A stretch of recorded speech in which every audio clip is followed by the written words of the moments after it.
You caught me mid stretch. Good morning. Good morning. Good morning. Good morning. Good morning. Good morning. Welcome to the 1024 edition Makers and Movers podcast. How are you doing today, folks? Look at today. Yeah, it is 8:30 Central Standard Time here on this fine Friday. This cold Friday. Man, telling you that wife and kids could not have picked a better day, week to go on vacation than they did this week. It was just welcome. Today, we're talking about, you're not behind everybody. You're just building. So that's what we're going to talk about. That's what we're going to talk about today. It's your first time here or long time here. I need to know who you are, where you're from, what's in your cup, and what the weather is like in your area. It's cold. It was like 38 degrees this morning. Not down with that. I've got double coffee in the cup. And then the most important thing is 5 things. What are 5 things that you are going to accomplish today? So, stuff what we got done. I've got meetings galore. Fridays you try and lay low because we got things going on, and it's typically like take care of if anything. How the best way to put this, like overflow from the week, so I don't schedule a lot on Fridays.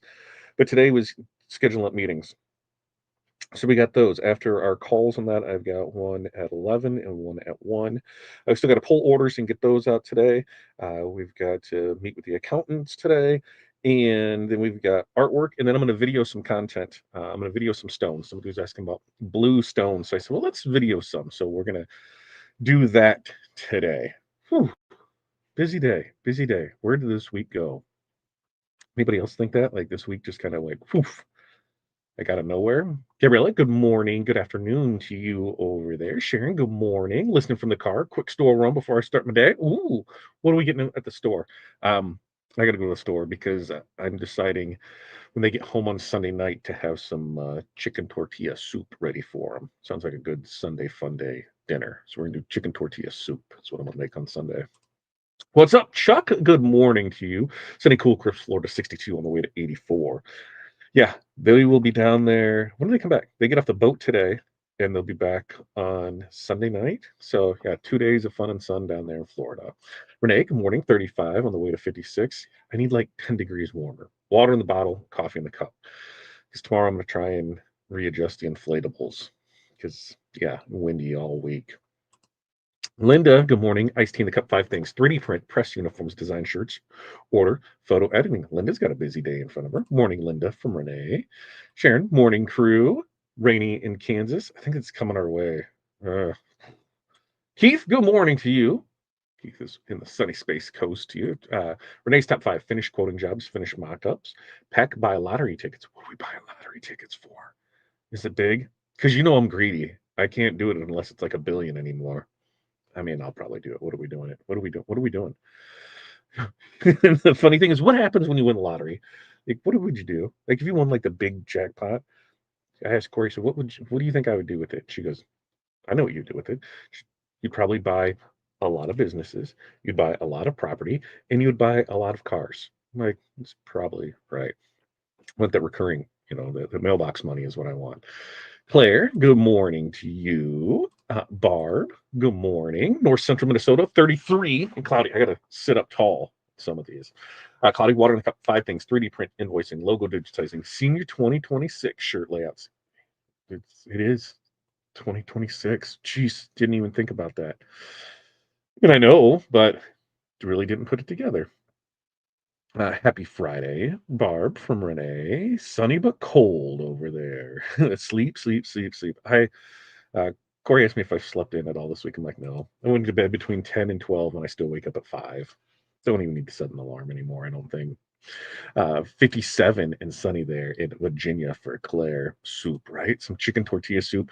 But the request from Krista, don't make it spicy because mom won't eat it. So I'm like, oh yeah, so I should probably leave the chilies out of it. So then it just becomes, I said pretty much I'm just making chicken soup. Is that what I'm making? So we'll see. If I win, I disappear. And then, pickles. I would be down. I would be down with that. I keep saying, I don't know how many times. I bet at least twice a month I say, I'm going to make my own pickles. Twice a month, I bet I say that. A big plot of land and build my compound. I'm not doing that. I'm buying an old prison. Buying an old prison because it's already got the walls. It's already got everything there. So then just everybody can just leave me alone, right? That's what we do. Clam chowder. I'm not clam chowder, folks. It's up all night. Oof. I have those nights. Jerry, good morning to you. Um, yeah, so we've got a busy, busy day, and of course, the best way to get into it is we're gonna start with a little fun. I think this morning. I think it's something that I know I have felt, so I know others have felt it too, and I'm Brian's gonna buy the castle in Georgia. There's a castle for right probably like 5 minutes from us, and I think it was purchased in England and brought over stone by stone, and they rebuilt it here. Warner Castle. I have to go back and look at it, but remember, as a teen, it was like, "Ooh, it was a scary haunted castle." And then I go down the whole castle thing of like, how did you ever think of today, like back in them times, like how the hell did they do stuff?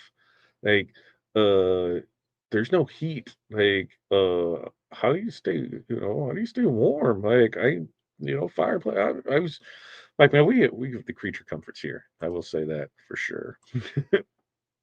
So, if you've ever scrolled through social media and you have felt that sinking feeling, like everyone else is just sprinting ahead of you while you're still like, ooh, glue, you're not alone. Maybe you see another shop's massive setup. Maybe they're sold out again posts, and you start to wonder, what am I doing wrong? Truth is, you're not behind, right? You're building. Yeah, and building does take time. The makers who look like they are overnight successes, I would almost guarantee that they've been quietly just stacking those bricks for years. Every order you take, every mistake you fix, and every long night you spend pressing shirts or weeding out vinyl, that's just part of your foundation. Just because your wins don't look like someone else's, that doesn't mean that you're not moving forward. It just means that you're building something different. So today's episode is going to be about perspective. It's about letting go the idea that your growth needs to match someone else's timeline. It's about recognizing that every slow day, every learning curve, every improvement in your process is progress, because you're what you're building, it just isn't a business. It's a lifestyle, a legacy, and a vision of freedom that's yours and yours alone. So, we're going to dig into 5 truths to help you stop comparing and start appreciating your process. Start appreciating your progress. Start appreciating what you are doing. Remember, every maker who's thriving now once felt like they were behind too. All right. So, number one, growth is not linear, it's layered. All right. We love to, imagine growth as just a straight line up and to the right. It just keeps going like one of those perfect charts. But in reality, it's not true, right? Growth looks more like a stack of messy, uneven bricks. One week you're thriving with back to back to back orders, and the next week you're like, "I turn the lights on. What's going on? Everything's quiet." Well, that doesn't mean you're failing. It just means that you're building layers, you're building experience, you're building efficiency, and you're building resilience. You know, all those things you're building, that's what's going to hold your business together long term. In those quieter stretches, you're still working. You're learning how to handle problems faster.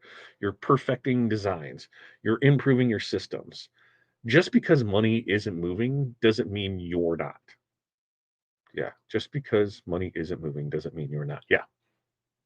Those in between moments, that's where you build the confidence and the capability to handle your next growth spurt without falling apart.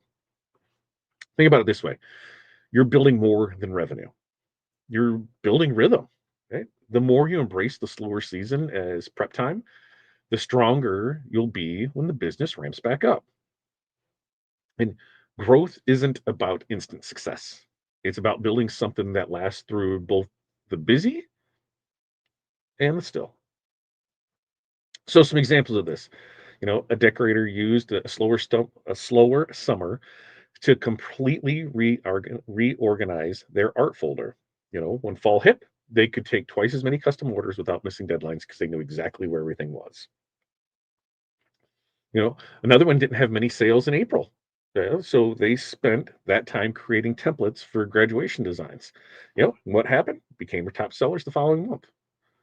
So, action step for this. Instead of worrying about slow weeks, ask yourself, what can I strengthen now that will make me unstoppable later?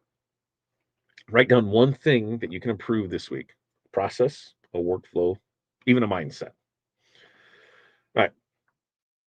Number two, the moment you start measuring success against someone, or I guess I should let me back that up for a second. Number two is comparison is a distraction, not a direction. All right. Because the moment you start measuring your success against someone else's, you stop seeing your own progress. It is so damn easy to get caught up in comparison, especially when your feed is full of people sharing their best angles, their biggest orders, their perfect photos, the endless amount of orders coming in, the label printer just going and going and going. Comparison doesn't push you forward, it paralyzes you. Everyone's story starts in a different place. That decorator with the warehouse, they, they started in a bedroom. That viral shop, spent years testing before they got it right. You cannot compare your behind the scenes to someone else's highlight reel. What you can do though is use what you see as inspiration, not intimidation. When you stay focused on your lane, you stop drifting in doubt. You start making decisions that fit your goals, your lifestyle, and your pace, not the expectations of others. Comparison steals clarity. Focus gives it back. So, some examples of this is a decorator used to feel discouraged by another shop's polished brand photos. Till they realized that that shop paid a professional photographer. Instead of comparing, they learned to stage their own DIY photo shoots with their phone, and engagement doubled. Another artist followed, a six-figure creator who made her feel behind until she learned that that creator had been in business for 12 years. You know, that realization shifted her mindset from envy to empathy, and she stopped judging her own pace. So, action o step o for this one is just choose one social media account that triggers your comparison. How about you just mute it for 30 days? Instead, let's fill your feed with real, relatable creators who show both their wins and their struggles. I do. Yesterday was a super slow day. We have a goal that we need to hit every day, and it was a fraction of it. We didn't do anything different. We kept consistent what we're doing. It was just an off day. Like, sometimes it just happens. We're on track for where we need to be for the month, but still, when I see that, it makes me, we just go through it. Right. Now, number three, every step is still a step forward. Right? Progress and progress, even if it's slow. Every shirt you press, every order you ship, every conversation with a potential customer is a step forward. Too often, we overlook those small wins because they don't feel big enough. And the truth is, every small move compounds over time. You can't see the full picture while you're building it. But one day, you'll look back and you'll realize that all those tiny decisions added up to something powerful. The goal isn't to move fast, it's to move consistently. Consistently, because consistency beats speed every single time. I need to wet my whistle. I think it's a problem with coffee. Coffee doesn't always wet my whistle with it. All right. When you start celebrating effort instead of outcome, you'll find momentum in those moments that you used to dismiss. The act of showing up, even when you don't feel like it, is what builds businesses that last. So, some examples. A decorator set a goal to post on Facebook 3 times a week, no matter what. For months, saw no change, and then suddenly one post about a team order brought in 4 new clients. Just showing up consistently. We do this Monday, Wednesday, Friday. 8:30 a.m. Central Standard Time. Sometimes 5 people, sometimes 50 people, once over 100. It just we just show up consistently. Hopefully, we'll continue to grow with it. Another one, used to beat themselves up for not growing fast enough. Then they tracked their repeat orders over 6 months and realized that the customer return rate had quietly doubled. You know? So, action step for this: at the end of each week, write down 3 things you accomplished, no matter how small. Over time, this list becomes your proof of progress. So, before we get into 4 or 5, check back in. Any other questions, comments, concerns? I think it was piece by piece because since it's copper, I think it was over in the frame. That's a good question. That sounds like a Brian. Brian probably knows the answer to this question, or Jerry, or Renee. One of those 3 would know. Hi, Renee, Barb, Todd, Chuck, Linda. Good morning, Jerry. Um, Thanks, Jerry. Linda, did you have a good birthday? Where'd you end up going to dinner? Uh, Angela took at least a year to get. Angela Jasmina took at least a year to get customers. I think it was longer than that, wasn't it? And then it went down, and like things got really scary, and now it's back up. It's a tiny house compound with a clubhouse. Everyone has their own space. I don't want to be that close to people. Listen, the prisons are big. They got different cell blocks. That's right. Plus, they probably have a big commercial kitchen, and a lot of them have auto shops and a garden. I'm just saying, and walls to keep people out. I'm just saying. Tim, good morning to you. All busy day there. That's what we like to hear, Tim. Hi, Tim. I'm Jerry. 350 pieces and shipped over. What's 350 pieces is what Statue of Liberty came over in and shipped over. See, I knew Brian would know. Brian's smart like that. He has the Google fingers really well. That's what I'm gonna say. I mean, he might have known that, but we'll see how it is. All right. Number 4 is let's use that downtime to build systems and not stress. When things slow down, your instinct might be to panic, but slow periods are actually your greatest opportunity. They give you the space to fix bottlenecks, to improve organization, and to create systems that will save you later. Well, most makers only build systems when they're drowning, but the smart ones, they do that before the wave hits. You can use that downtime to streamline your order process, prep social media posts, or organize your supply shelves. But those behind the scenes upgrades, they might not bring in immediate profit, but they'll multiply your productivity when the busy season returns. The goal is not to be busy, the goal is to be ready. Slow seasons do not mean failure. They mean you've just been given time to prepare for the next level. Treat them like a business blessing, not a setback. So, some examples is a decorator used her July lull to create reusable Canva templates. Let me try that again. A decorator used her July lull to create reusable Canva templates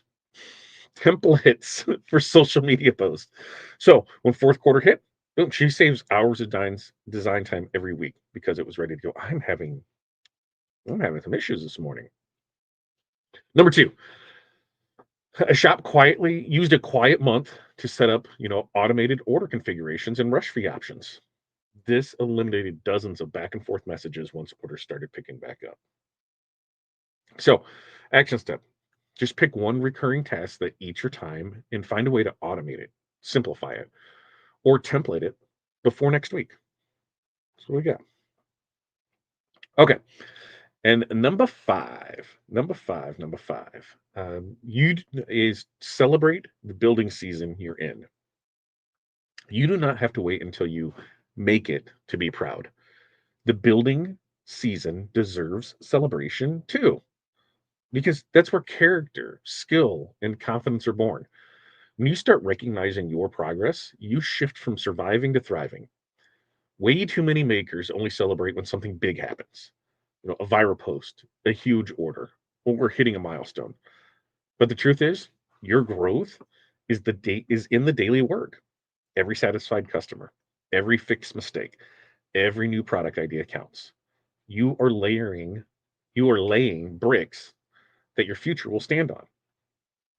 When you take pride in where you are, you attract better energy, better customers, and most important, better opportunities. Gratitude fuels growth. It makes the whole process a lot more fun. So, example of this, makers started writing Friday wins on their whiteboard.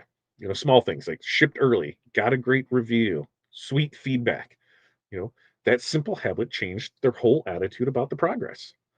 Another printer printed a photo of their first ever setup and hung it next to their new equipment, a daily reminder of how far they've come. Have we done that? Look back at our very first setup and where we've got to now. Those with the auto screen printers. Do you remember what you started with and where you've become? Hey, those with multi-head embroidery machines. Do you remember what you started with and where you came? Hey, there's a lot that goes back to that. Remember how excited you were back then? Let's bring that back to it. So what you do is just take one photo of your workspace today, messy, mid-project, whatever it looks like, and save it. Then a year from now, you'll be amazed at what you've built. So to recap all of this, you are not behind. You're just building something real, something that takes time, that takes love, and takes a whole lot of patience. So here's your builder's blueprint. Growth is not linear, it's layered. Comparison is a distraction, not a direction. Every step is still a step forward. Use your downtime to build systems, not stress, and celebrate the building season you're in. You know, it is easy to feel like you should be further ahead by now, but the truth is, everything you're doing right now is progress. Every single long night, every small win, every slow day spent improving your craft is just one more step closer to freedom and flexibility. You're not behind. You're building something beautiful, something that's yours. So keep going, keep stacking, and remember, the only time that matters is your own. That's what we got for you today on this fine, fine Friday. If you could be so kind to like, subscribe, share, do all those things, that would be great. Monday, we are talking about nobody believed in you, so it's a good thing you did. So, it's some of the things that we've experienced, and that's what I tell you. A lot of these talks are things that we're going through, things that we're experiencing, because we want to show that side of it. So it'll be amazing. That's great. Let's check back in. Let's see, 350 pieces shipped over. Good morning to you, Barbara. Oh, don't you worry. There will be an incredible kitchen. Hi, Tim. I know there will be. I What did I come across? I don't know. I came across a food thing, and she's a brunette. She's our age or older. She's got the name sounded really familiar, but her kitchen that she does stuff out of, she's got the two ovens, ranges on top, and then between them is another oven. I was like, oh, three ovens right there. Oh, and I see three, six, nine burners on each one. I was like, what could I cook? And then I thought, man, those dishes. And Brian said it was put together in France before being shipped over. We're from France, right? Yeah, it Renee's kitchen would be pretty awesome with it. Okay, so that's what we got for you today. We'll be back Monday. We do this every Monday, Wednesday, Friday, 8:30 a.m. Central Standard Time. Look for updates next week. We got possibly some big things happening between now and then. Crossing fingers on it. That's all you get for now. We've got stuff that needs to get taken care of here. And then, hey, the fam's back on Sunday. So we're going to do a little time with that. All right. With that, you guys have an amazing day. Go out, get something accomplished. Ooh, I've cooked enough crappy ones that I know what I want, what I don't want. You know what I want? I want the butler's pantry to be about 10 by 10, counter all the way around. And I want outlets all the way around and all of my stuff that plugs in right there on those counters so I don't have to bend over and pick stuff up. In fact, Renee, I'm going to send you a video of a house. It's not a house, it's a trailer. It's a modular home. It is what it is. It's still pretty cool. But the pantry is so weird. I'm gonna send that to you so you can watch that part of it. Tell me what you think of it. That's all I'm gonna tell you. All right. Uh, Yeah, I will agree with that. Just make sure they're not all in the same circuit. Good, that's what we got. All right. With that, you guys have an amazing day. We will be back here Monday. Get out there and enjoy your weekend. Last week, we're gonna be starting the last week of October. Then, we get through Halloween and that's Christmas time, baby. You ready to roll? I don't think we are, but we're gonna do our best. All right. Have a great day. Peace, love, press on. We will see you then.